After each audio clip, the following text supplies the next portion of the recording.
pastilan. Wala palang kanin.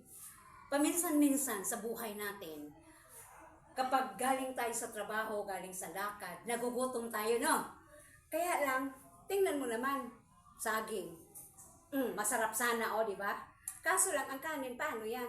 Yan, problema natin yan ngayon. Dito sa Maynila, wala kang choice, kundi maghintay ka sa iyong sinaing. Pero, sa probinsya, sa aming panahon, mayroon kaming ginagawa. Hindi kami nahihirapan doon. Mayroon kaming gagawin para makakain kami. Panoorin nyo kung anong ginagawa namin, ha? Tao po. Ano yun?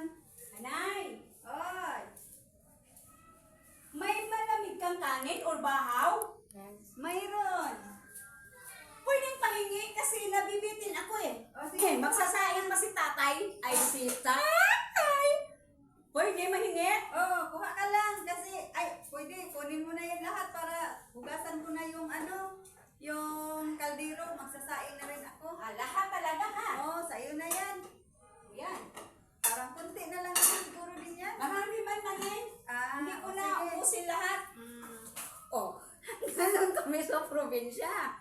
Hindi kami nahihiya sa kapitbahay. Bigayan lang. Pero, yan, makakain ako. Pero, subukan kaya natin gawin dito sa Maynila. Magtao po tayo, tapos pahinging bahaw.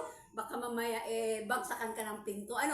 Pero dito sa neighborhood namin, hindi kami bigayan kami. So, pero mas madaling gawin yan sa probinsya. Nakita mo? Makakain na ako.